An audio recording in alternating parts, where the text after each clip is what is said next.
Tonight, from the murder of a public servant to that of an investigator, then came the kidnapping of girls in the Western region. We're asking, is the recent wave of all of these crimes a sign that crime is on the upsurge? And what's the state of security in the country? After the break, I'll tell you who my guest is here in the studio and on the phone lines, and we commence our conversation.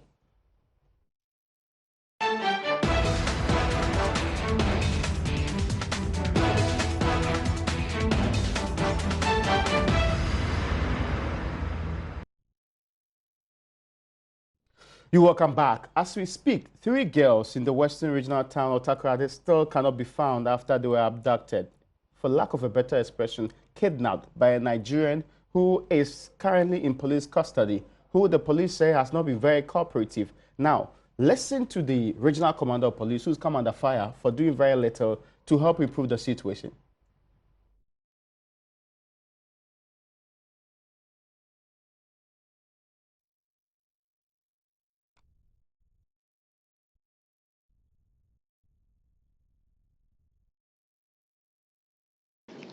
A search conducted around the building where he was recaptured. They found the dress, the headgear of the rubber slippers the third victim wore when she was kidnapped. This clue gave the police a strong belief that the accused is connected to the crime. In addition, he was sent to court on the charges of escaping from lawful custody, causing unlawful damage to the police cells, and resisting arrest. He pleaded not guilty to all the counts, and the trial is ongoing.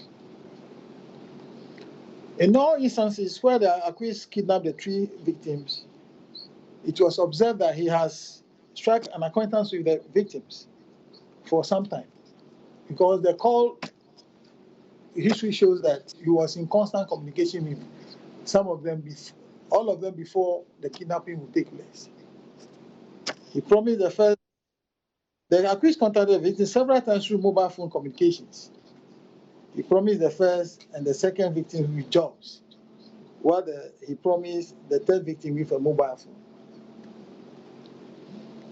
Police have discovered some gadgets from the accused for investigation purposes and has been forwarded to CID headquarters for analysis. The accused person earlier made mention of 4 persons alleged to have been involved in the kidnapping. The police have made strenuous efforts to arrest these suspects from their hideout, but it proved futile. We realized that we send you to a house and said, the people are here, you go, nobody will be traced. Police have made strenuous efforts to arrest these suspects from the hideout, proved futile. Police are still vigorously searching for the kidnapped girls. The general public is urged to come forward with credible information leading to the rescue of the victims. We are also appealing to the parents of the victims to stay calm as police is working around. How can you be asked to stay calm when your child has been away for God knows how long? That is the state of the mothers, the family of the young girls. 3 we know for a fact who still cannot be traced in the western regional town of Takoradi, and that is compounding the situation. Long ago, we know investigator with private investigation firm Tiger IPI was killed in broad daylight when he was actually very close to his home. That incident compounded the problem of the death of Josephine Asante, who worked with Gapoa. This is raising concerns about whether or not our security in this country is getting any better. Now, to put all of this in proper perspective, and you sure too know that the minority in Ghana's parliament has also been weighing in on this matter, holding press conferences and raising accusations that crime statistics are not getting any better. But is this really true? We will give you the facts behind all of those claims pretty soon. Much of what you should also know is the number of people who have been involved in robberies this year alone. And I'll be giving you the data pretty soon because, one,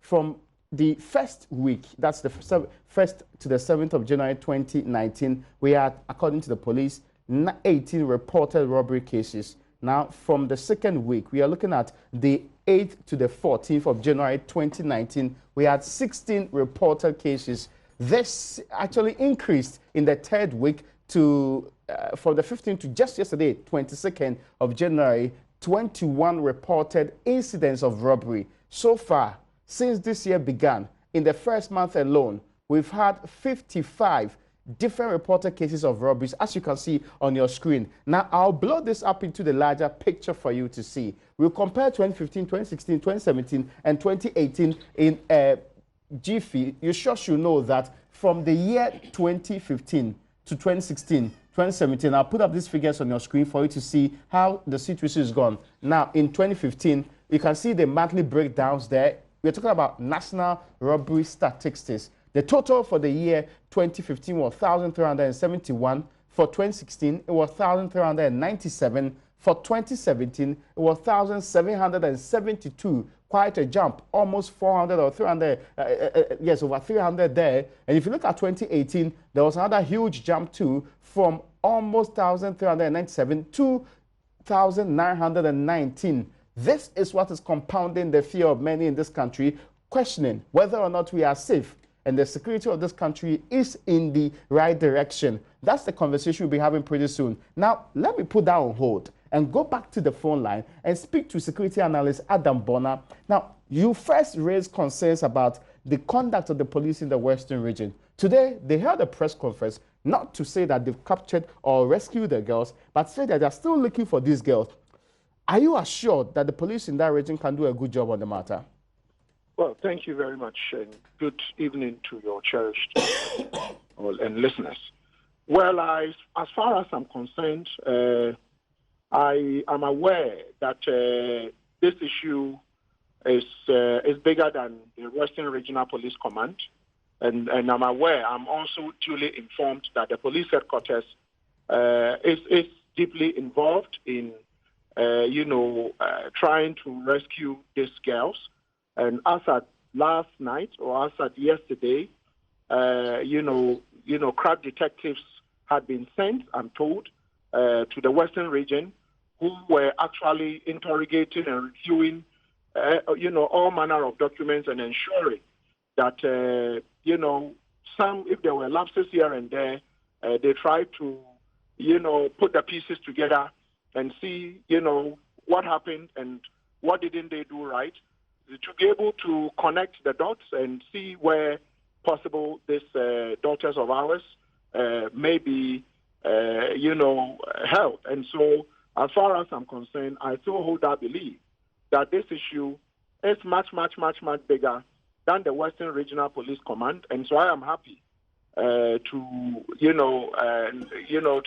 say that from my own, background checks and what I've gathered, the headquarters, CID, is actually involved, and they have a crack team on the ground, making sure that this issue, is properly investigated, and if these girls are in the Western region, wherever they are rescued.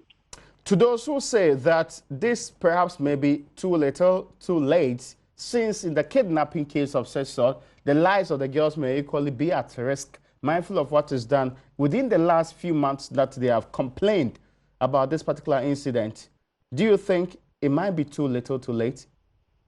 Well, you see, there are reasons. There are 2-3 reasons why anyone could kidnap you. If you have time, I will explain maybe about 3 of them. You have, very briefly.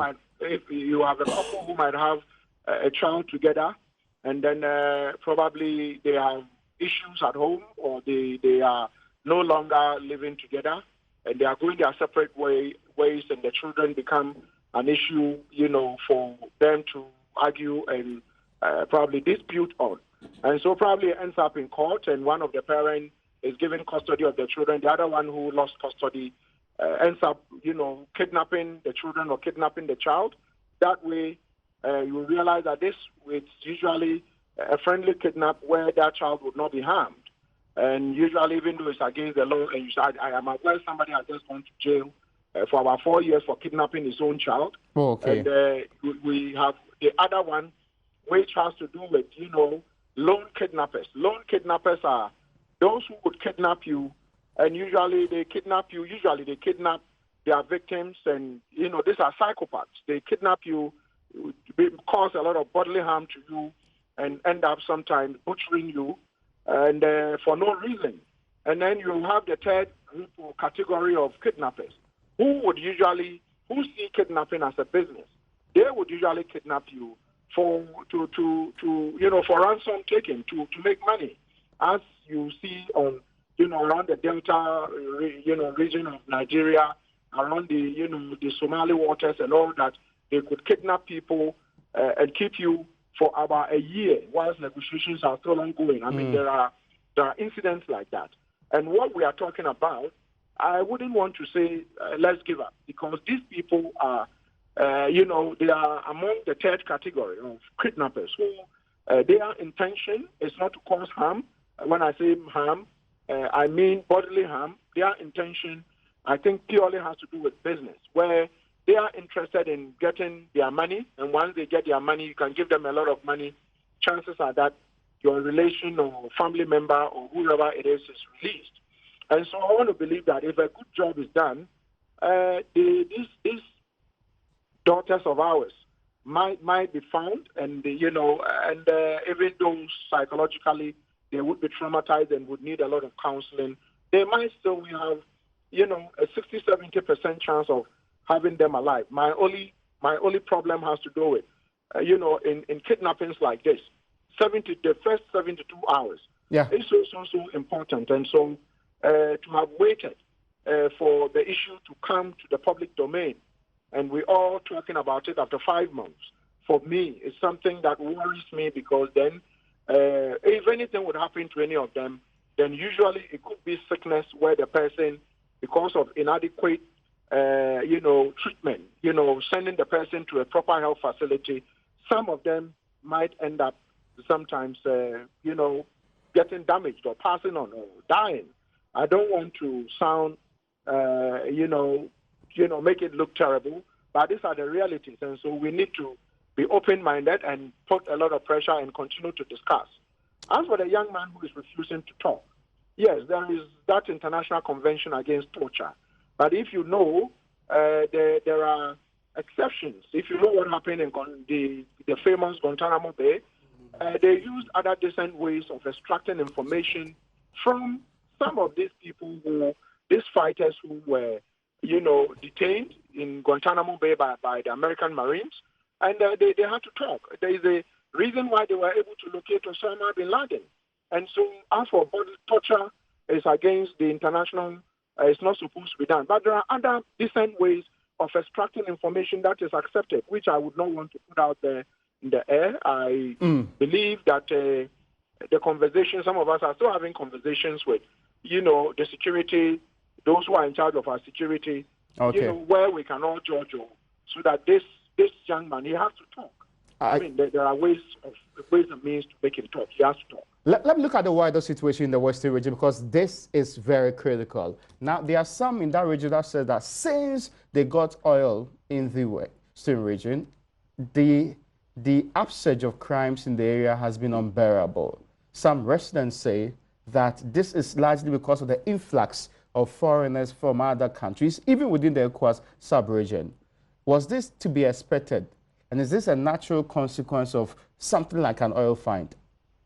Well, this in the context of probably Africa, this is to be expected. But any of the serious countries, excuse me to say, any of the developed countries, an oil find or, a natural resource that probably the nation hits on would not through the country, it rather would make that country more prosperous and would make them better, because proper laid-down procedures would be put down to make sure that everybody who is coming there is properly scrutinized, is properly checked and vetted.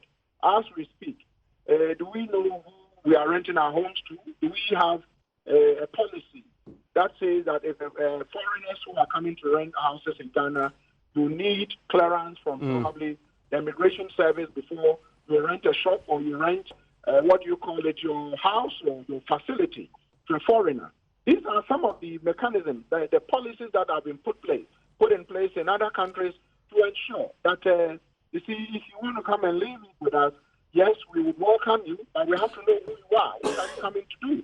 Do you have any motive? But once we don't put in this, and people are busily constructing homes, and we have homes that are not finished, and they stay there for a very long time. You have miscreants who find their way into some of our facilities we are renting, some of our shops we are renting, and they use them as decoy. Okay. You never know that the person who is selling the spare parts is not actually a spare parts dealer. That person is a hardened criminal who is found his way amongst you. And also, I mean, you should know that I have mentioned this severally on different platforms, including yours, that you see, do we have a database of people who are entering this country, and once they enter, especially sub-regional neighbors, you are given a 90 days, entry, and you have to go back. Do we know how many of them come and how many of them go? We don't have a database. Do we capture their fingerprints? Do we know where they stay? Or they just come in and leave? And so the Western region definitely is going to become a hotbed, because you see, most of the troubles you have in Nigeria have to do with probably Port Harcourt, the River State, around the Niger Delta. These are some of the areas that probably culminated into what we see today as Boko Haram. And so I would urge the authorities and say that, you see, let's put in proper measures, because this is how it starts. And before you see, it's just that one match, someone is going to light, and there's going to be trouble everywhere. And so these are some of the things I would want to put forward. And finally, there are those who are also raising concerns about the general security in the state. I just put up some specific figures from the Ghana Police Service about robbery cases since 2015. And virtually every year since 2015 till 2018, there has been some form of increment or increase in the number of robberies that have happened from 1,371 to 1,397 to 1,772 to 1,919. Obviously, the robbery cases are on the increase. Is it a cause for alarm? Is it a sign that the state of security in this country is not as good as we hope it could be? You see, I must admit, I have had a reason to question the data the police put out there. You see, in every data, you need to give me your quantitative, which is what they usually would put out. The police would usually give you the quantitative, the figures. Oh, crime, armed robberies went up by probably 10% this year, comparing that to last year. Yeah. But you also need a qualitative information. They need to tell us, do we have new trends in terms of crime? I will tell you that what the information the police put out, I picked up that information and I did my own analysis, and I punched a lot of holes in that. Because then if you look at that on the face of it, you are going to say we are in a state of insecurity. But the truth is that we are nowhere near state of insecurity. We have, upsurge in the, mobile money points all over, this country. And so you realize that those days you would have crimes confined to probably big cities. Today, it is not that way, because everywhere, every corner, there's a mobile money point. And so you will only need a motorbike and something that looks like a toy gun, and you rob, and that will be flagged as an armed robbery. Okay. We have, if you look at the sub-region, I'm just looking at the sub-region, look at the Francophone countries. Almost 80% of the Francophone countries are in one conflict or the other. Mention Togo to Burkina, to Cote d'Ivoire. Illegal arms have found their way into this country. And so I would have wished that, the police would give us both qualitative and quantitative, but they usually would give us just the quantitative. And once you do that, you don't tell us that, domestic armed robberies have gone up. I get you. Compared to last year. They don't give us that information. And that is why I have a problem. I am grateful. I am pleased to have heard from you. Many thanks to you for joining us today. Adam Bona is a security analyst. We appreciate your time here. And coming back in studio, I did tell that my guest is a former deputy interior minister. He's actually the ranking member on the Interior and Defense Committee of Parliament in this case. Honorable, you're welcome. Thank you. The Honorable James Agaga is a member of Parliament too, of course. I mean, I hope you are doing well this day. I'm fine, for God's grace. You are safe, right? I don't feel safe. You don't feel safe? I don't feel safe. Really? Because Ghanaians don't feel safe. So by extension, I don't feel safe either. But you are in a big house. You have security. You are not like the ordinary person. No. I don't live in a big house. Okay, so I see. When there is general insecurity in a country like ours, nobody is safe. These days, even in our places of worship, murders are being committed in people's bedrooms, in the streets. Very in the place of worship? In the place of worship.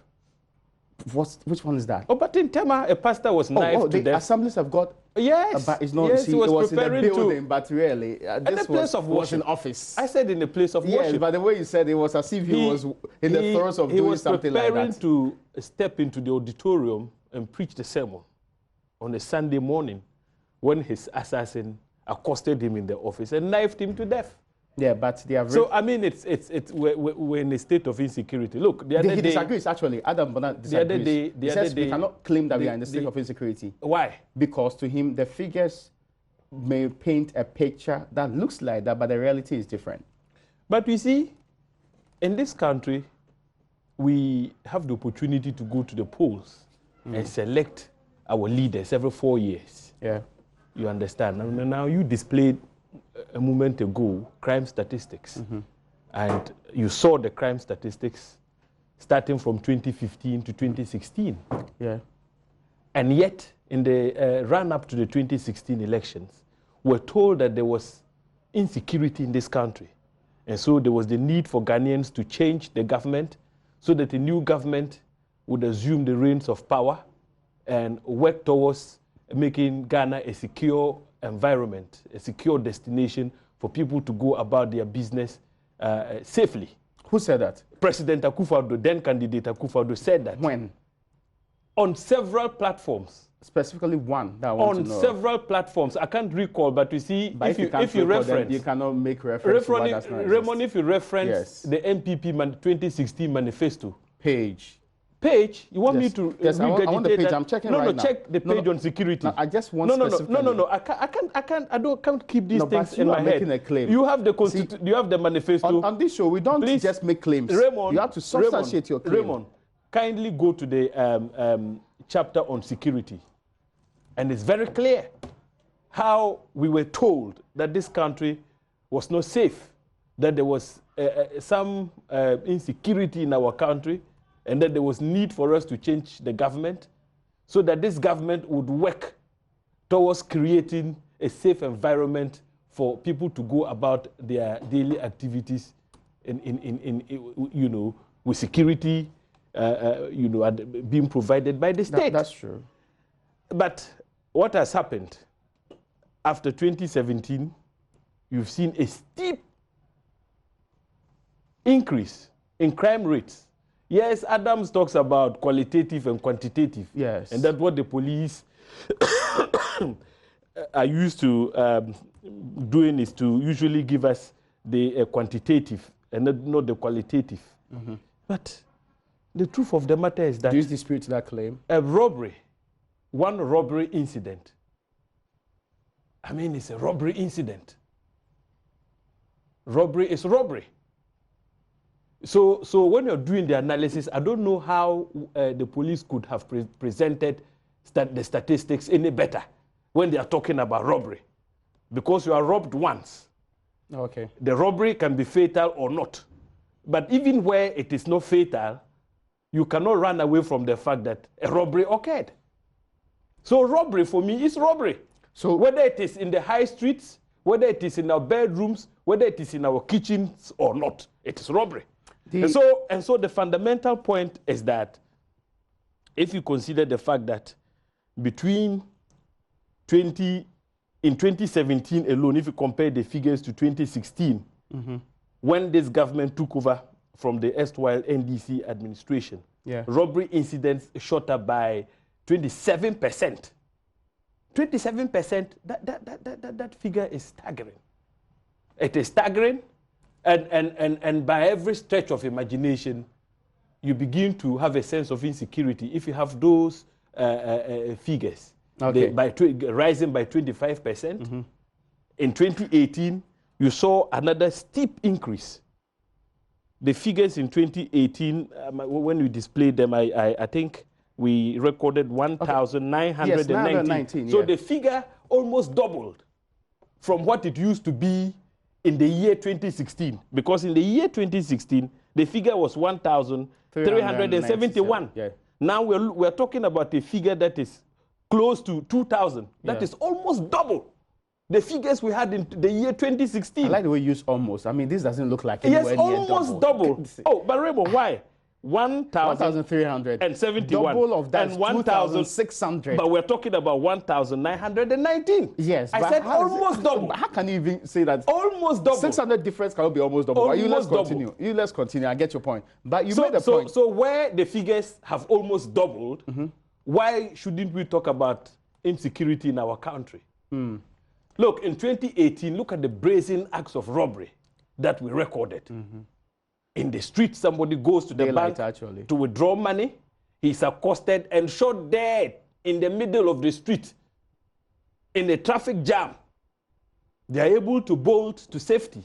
I'm talking about the robbers. Whether or not they have been apprehended is another matter. And you say we shouldn't talk about insecurity?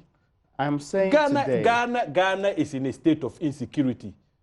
If we make that admission, if we all admit that we're in a state of insecurity, we can begin to contemplate measures that ought to be rolled out. That ought to be rolled out to tackle the security situation. But if we continue to live in the type of denial that I've seen expressed by government officials, we will not be able to deal with the issue the way it ought to be dealt with. Now, the understanding I get for what you're saying, and because you referenced the NPP's manifesto, permit me, under security, to read only the heading. Of course, it says, the NPP government will secure peace and security for all Ghanaians.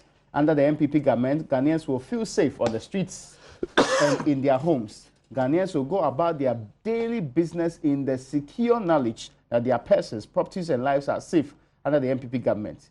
The NPP will ensure that our security personnel are also adequately prepared to deal with the emerging threats of terrorism and cybercrime, which will be another major priority of our government. If at the rest, it proceeded to say what it would do. So when a government talks like this, I've not seen the insecurity. When a government talks like this, yes, and you are saddled with figures, which shows, let's for a moment even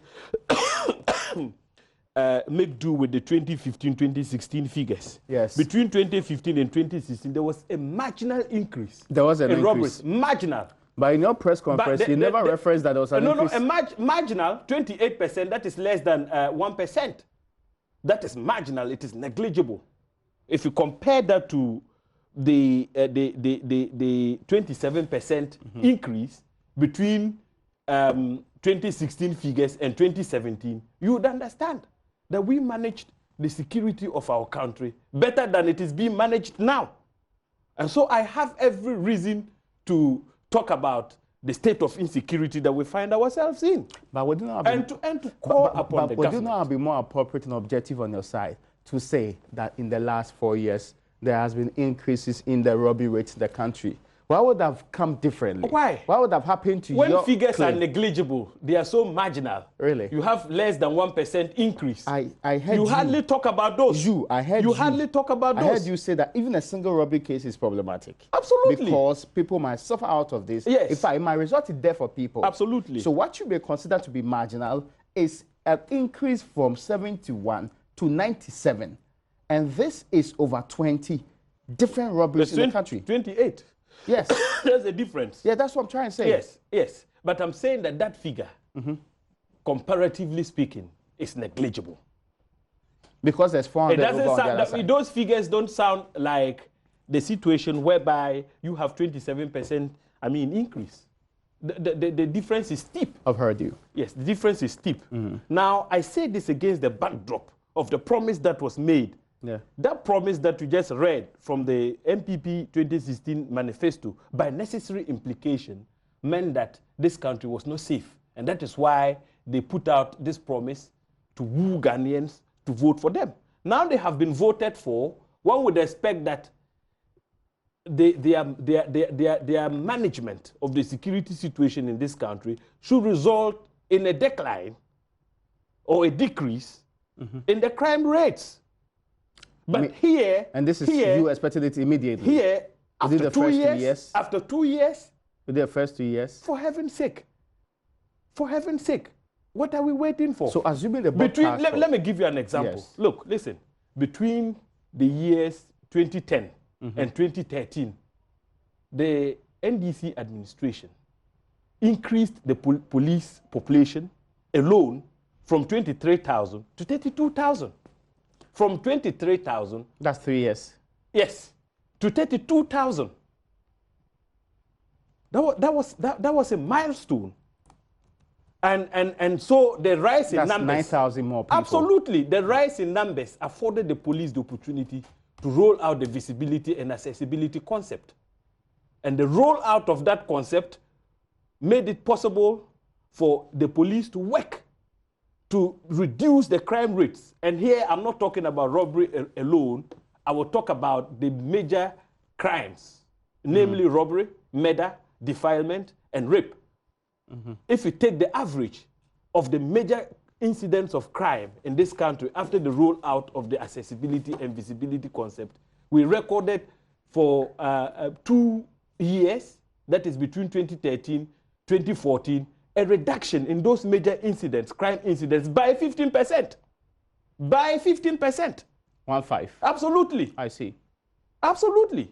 So please, don't tell me that 2 years is not enough time for us to begin to see some dividends. If you manage the system well and efficiently, you should be able to record some achievements within this the government period. has stated categorically that it's bought vehicles, many of them. It also has actually recruited almost 4,000 people into the police setup. Have they been trained? They say they've recruited. The last time I checked, yes, the police numbers haven't increased. The police numbers haven't increased. The 4,000, have they been trained? No, I don't know about that. Have they been trained? No, I'm asking you. They say that they have I am telling you for a fact that the people who have been recruited have not even been trained. I see. And what's preventing them from being trained? I don't know. I can't answer those questions for them. On the Interior Committee they have told us that the recruitment exercise is ongoing. It's taking us too long. As we speak now, they haven't gone to the training schools yet. I see. So you cannot straight away start talking about the recruitment of 4,000. No, that is not accurate. They haven't gone through the training yet. So as we speak, the numbers they inherited from us is what we are still working with. Now, slightly over 32,000, that's the strength. I'll come to this point again. But we need to work hard to increase the numbers so that the police population ratio would improve. Will come down. It ought to improve so that gradually we can hit the UN benchmark of 1:500. Now it's around 1:700, 740 thereabout. So we managed to bring the figure very close to the UN benchmark. 2 years down the line, you're saying you recruit 4,000, and for 2 years, the 4,000 haven't even gone for training. And yet when they come on air, they create the impression as though they have added 4,000 to the numbers. I mean, we need to be very open with these matters. There are security-related issues. If you mislead the public, you feel it. Security is felt. If you are not safe, you know it. You don't need to be told. Raymond, as you sit in this studio, tell me, do you feel secure in your home? I have no opinion on whether... Do you feel secure in your home? Way you can't compel an opinion from me on this matter. No, you don't. My own is to ask you the question. The question I'm asking you next, rather, is to get back to the kidnapping of these girls. There have been many complaints about the police's handling of this particular matter. In fact, from security analysts to those who have studied the process, they believe that the police did not take the matter seriously. The families have indicated before. They did not understand why the police were telling them that these are 15-year-olds and 17 and 18-year-olds. They probably went to their boyfriends. Is that, from what you have seen so far, a prudent management of the situation? That is unfortunate. I mean, it's unfortunate if, in fact, what we're hearing from the parents of the kidnapped girls is anything to go by. I would say that next time when issues of that nature come up for investigation by the police, they should treat the complaints with the seriousness that they deserve, and not dismiss them by stating that it's possible the girls may have gone to their boyfriends, etc. No, you don't do that, because kidnapping is a common phenomenon in Nigeria, in parts of this sub-region. So when there are complaints that a girl left the house and for 24 hours the girl did not return home, we expect the police to be very professional in dealing with the complaint. And so I don't know what the version of the police is, whether it is indeed true that they dismissed the complaints by stating that the girls probably went out there to visit their boyfriends or not. I'm only saying this on assumption that what the parents of the girl said is true.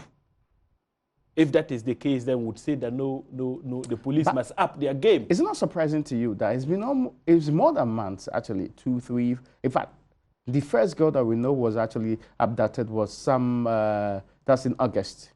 This is almost 4 months down the line. It doesn't look like the police is making any inroads when it comes to getting them to come back to their families in this case. Absolutely. It also sounds like you, in the Interior Committee of Parliament, seem to be very far from the situation, that you don't represent the ordinary voices of the ordinary people. Oh, Ramon, that is an unfortunate statement to make. Why are you saying that? Because unlike the other things that have gained political currency, you have been extremely quiet on these abductions and kidnapping. Because the issue about the kidnappings, well, even though the first incident, we're told, happened about 4 months ago, you notice that the police themselves did not bring this matter up. When did you get to know about this particular incident? We had When did you get to know? We had been doing reports when they went on demonstrations last year. You were in this country as a member of Parliament. The people there went on demonstration. I never heard anything from neither the Ministry of Interior or even the Interior Committee in Parliament. No, Raymond, far from that. There are a lot of things the committee does that usually doesn't come out in the public domain. So a lot of things happen behind the scenes. Sometimes we call the ministers responsible for security to appear before the committee and give us security briefings. You don't expect us to come out and openly discuss security briefings if the need doesn't arise. So, for instance, if one kidnapping case happens, one kidnapping case happens, and the police are in pursuit of the matter to try to unravel the mystery surrounding it. That is an isolated incident. It will not gain the prominence that it ought to gain. But if there is a repetition, a second kidnapping, a third kidnapping, in this case, 7 of them. Absolutely. Yes. Then the matter then ought to engage national attention. At that point, the committee necessarily would intervene. The committee wouldn't intervene when just one incident has happened, and the police are investigating. You wouldn't expect the police to intervene. We wouldn't be talking about contract killings if it was restricted to only one. I get your point. Absolutely. But has your committee... So there is no dereliction. There is no dereliction whatsoever on the part of the committee. That can be proven in this case. Has the committee invited the Minister for Interior, the IGP, to come and tell you this matter? Remember that the committee itself hasn't been active because Parliament went on recess. No. Wait a minute. Called from recess to come and do it matters before. The most recent one was when they had to go and interrogate the banking scandal. Raymond, wait a minute. We all went on recess. Yes. Some members traveled out of the jurisdiction. Some other members went to their respective constituencies. You couldn't establish quorum. Is that your excuse? When the Ghanaian lives that you sought to protect, in this case, are there? Can I land? What you're telling me is that we couldn't establish quorum. Can I land? Listen. Yes, I got you. The mandate to provide for our internal security is vested in the executive arm. Wait a minute. I guess I'm not doubting that. It's vested in the executive arm. The president and his executive arm are the ones responsible for providing and maintaining the security of the country. The role of Parliament is to oversight them. Yes. Now, when you are performing oversight, tell me, there have been lapses. 7 girls have been abducted. The committee will meet at an appropriate time to interrogate the security ministers. In doing so, you need to gather sufficient facts with which to confront the ministers. The tools of oversight are many. Question time. We couldn't have asked questions whilst Parliament was on recess. I can actually recall Parliament. No, you can't ask a minister. You can't ask a minister to come appear before the House and make a statement whilst the House is on recess. So at that stage, we expect the executive arm of government to acquit itself well. If it doesn't, for us as the legislative arm, time will not run out. When the House is in session, and we have to quiz whoever has the responsibility to maintain law and order in this country, we do that. Yeah, when it's including too late, passing votes of censure against them. Basically, when it's too late. It's not too late. When this so much water has passed under this bridge. No, I don't think so. I mean, if these girls belong to the families of the executive or even the parliament of this republic, so at the moment, Raymond, let's not shift the goalposts. We expect the executive arm of government to be up and doing. You should not be directing these queries at us. Ask the president. Sorry, but we have lined up a number of questions. No, but we also voted into office as we speak, to check them. I can tell you on authority. We are minded that they could go wrong. Raymond, I can tell you on authority that a number of my colleagues have filed urgent questions on this matter. On this matter. For the ministers responsible for internal security and even national security to appear before the House and explain the circumstances leading to the abduction of those girls and what measures government is taking to ensure that the mystery surrounding the abduction is unraveled. Okay. Now, what else do you expect from a parliament? So I want to be clear. Are you saying that it is impossible for your committee, even on recess, to meet and actually ask for briefing from the security agencies? No, we can do that. You can do that. We can do that. But this time around, we have elected to file urgent questions. We don't want too much of the in-camera thing. It doesn't help. We think that this matter has been going on for quite some time. And so any form of interrogation should be done in the open for the good people of this country to hear from the government they elected from what steps are being taken. The truth of the matter is that sometimes when you go there in camera, some of the discussions, you simply can't make disclosures because of the confidential nature of the conversation at that level. But so we are saying that action has been taken. Wait and see. When we are recalled on the 29th, you hear from us. Members would ask questions, and the ministers would be required. You know that 6 more days can make a lot of change in the lives of these girls. Raymond, I think you should be asking the Interior Minister and the National Security Minister, President Akufo-Addo, what happened to our girls. Yes, I want to be clear in my mind that let us direct you are these saying questions that you as a member of Parliament and the ranking member on the Interior Committee have no responsibility toward the people of this republic. I have the responsibility to perform an oversight role over the executive arm. We're saying that we have not abandoned our duty. We have taken steps. But those steps will materialize when the House is recalled from recess. All that you said to me is that you are calling the minister to come and give you some information. And that when the House comes back at its own convenient time. No. The House wouldn't come back at its own convenient time. There's a time stated, 29th. House, it's not an emergency No, but the House has its own schedule. Yes. It has its own timetable. Yes, that's the House will resume on the 29th. Yes. I'm saying that as we speak, questions have been asked. But in view of the fact that we are on recess, those questions cannot be taken.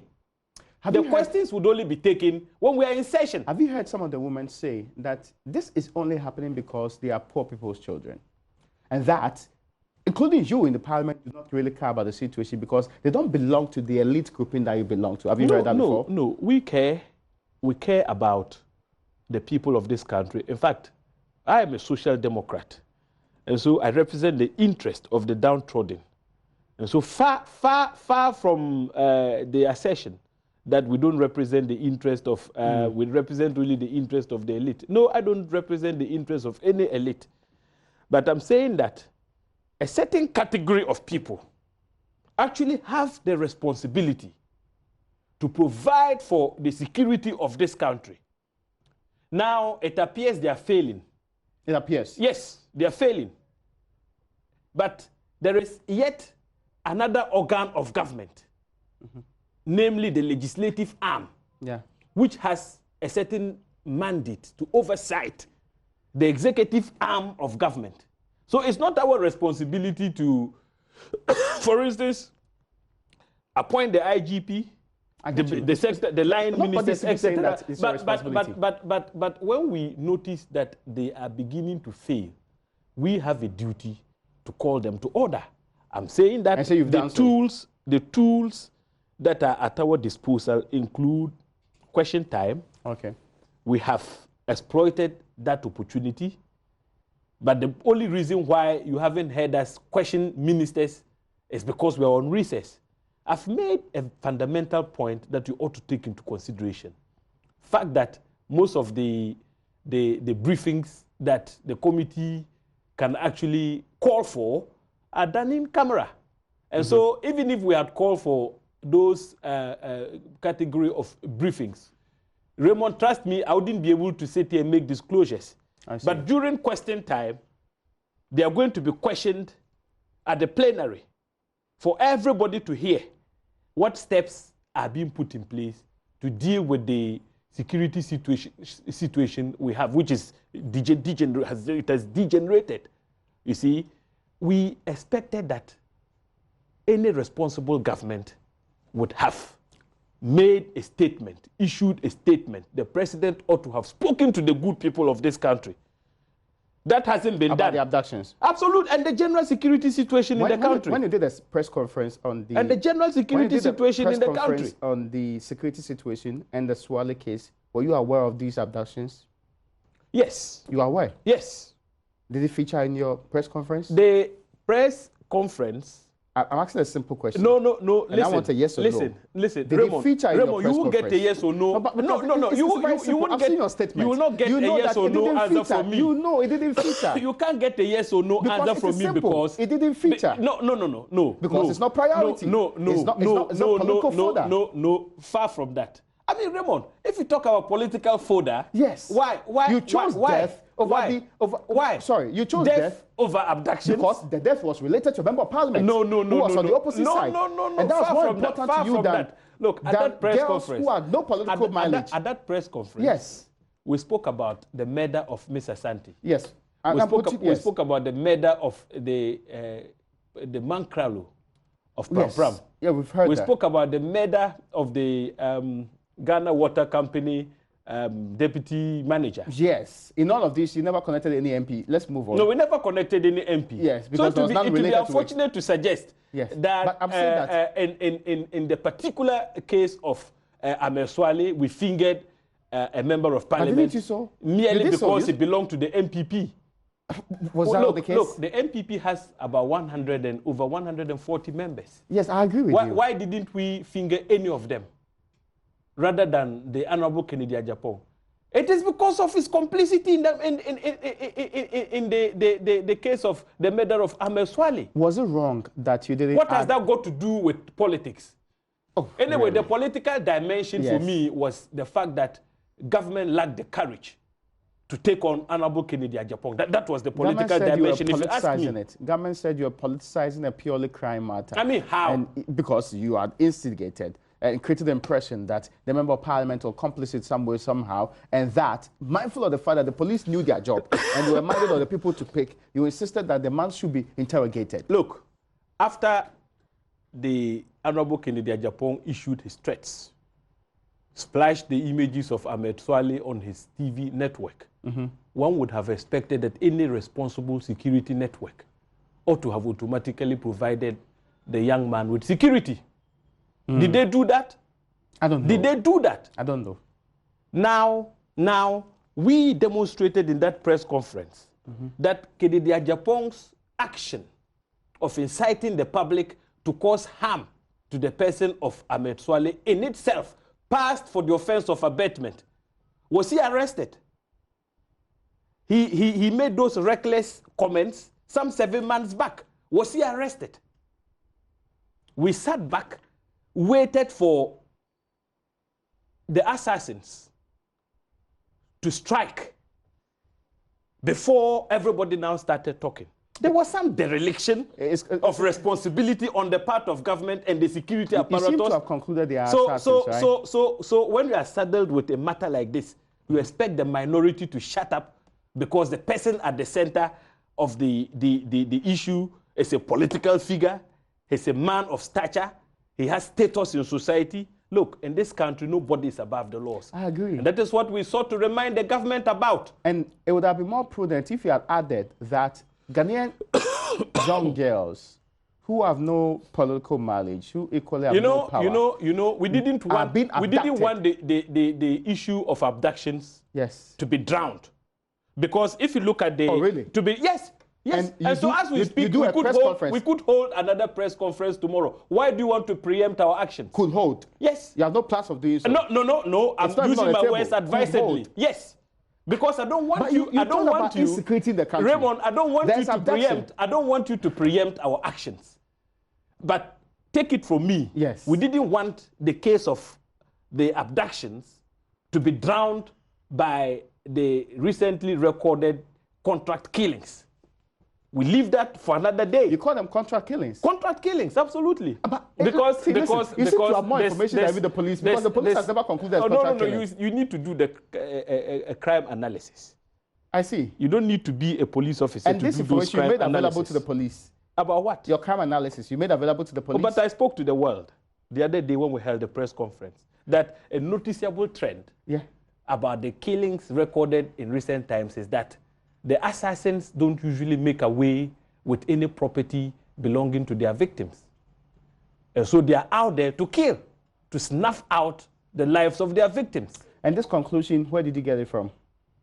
Which conclusion that they don't make away with anything from their victims? Where did you get it from? I was expecting that the police would have provided information on these. When Ahmed Swale was killed, did you hear that the assassins I've not heard from the police made away with any belonging of his? I've not heard from the police whether they did or did not do so. At least why we are you also getting talk this to information? friends. We talk to friends.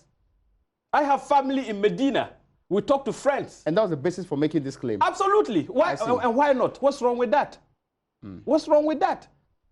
That's at best is rumor and hearsay. Have you heard any denial from the police? Have they sought to debunk the analysis we made? Perhaps they don't want to that the noticeable trend.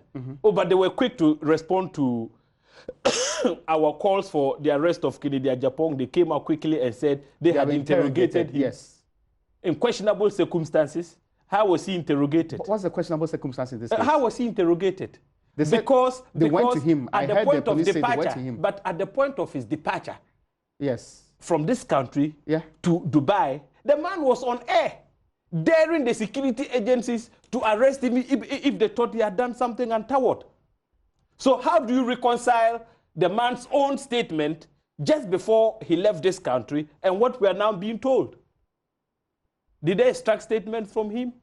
We don't. Was it a mere conversation or it was an interrogation properly so-called? But their statement said they are taking a statement from the man. They are taking a statement from the man. The same way they are taking a statement from Kwesi Nyantakyi, who you never asked that you'll be interrogated in this matter. No, I didn't ask that Kwesi. But look, let us not confuse the issues, Raymond. We call for the arrest of Kennedy Agyapong in relation to the purported threats, which we believe should pass for abatement. Okay. Distinct from the investigation to unravel the murder itself. So those investigations could lead to the arrest or interrogation of just anybody at all. It could even include the interrogation of Honorable Kennedy Agyapong. But beyond that, we're saying that he bears criminal liability in relation to the offense of abatement under Section 21 of the Criminal and Other Offences Act. And that this ought to have been done long ago, 7 months ago, when he made those reckless I get your point. This point you have made. remarks. There's a question I have for you. Now, the police is saying that they've gotten help from the CID and that the matter is being dealt with on various fronts. Are you impressed with the way it's being handled? I'm talking about the abduction of girls. I should say that I haven't been too impressed because they ought to have been a little bit more aggressive. But you see, I don't blame the police. I don't blame them because... You don't blame the security agency? No, I don't blame them. But who do you blame then? I blame the political class. Really? I blame the current government.